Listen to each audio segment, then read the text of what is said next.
Collector साहेबांनी आम्हाला phone केला होता आमदार साहेबांना की पुढच्या गावात जाऊ का. मी म्हटलं तुम्ही जर लोकांची चर्चा केली असेल तर तुम्ही पुढे जावा, आम्ही लोकांची चर्चा करून पुढच्या गावात आपण भेटू. पण कलेक्टर साहेबांनी सुद्धा काही मुद्दे तुमचे समजून घेतले. लोकल असल्यामुळे आमदार साहेब ते जास्त तुम्हाला चांगलं सांगू शकतात.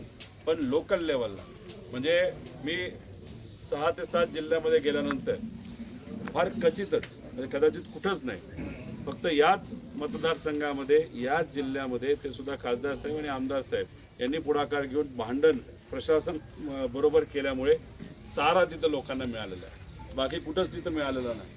त्यामुळे हे जे काही लोकल विषय असतात, आता लाईट, आता बऱ्यापैकी लाईट लावण्याचं काम सुरू आहे.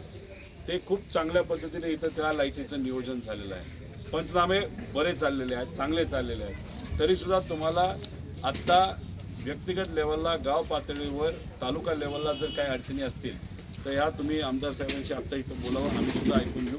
पण का आलो तर तुमचे विषय समजून घेऊन पवार साहेबांच्या माध्यमातून ते वरच्या लेवलला मांडण्यासाठी ही भूमिका काय आहे, कशी आहे हे तुम्हाला सांगायचं होतं आणि तुमच्या अडचणी समजून घ्यायच्या होत्या. त्यामुळे आता पंचनामा करत असताना जर तुम्हाला काही अडचणी असतील, नाहीतर आत्ता जर तुम्हाला असं वाटत असेल की हे केलं पाहिजे, ते केलं पाहिजे, तुम्ही इथं आम्हाला तुम्ही सांगा आणि आम्ही तसे मुद्दे अधिवेशनात सुद्धा मांडू, रस्त्यात सुद्धा मांडू आणि पालकमंत्री आणि नेत्यांना सुद्धा भेटून हे सर्व विषय आम्ही मांडू.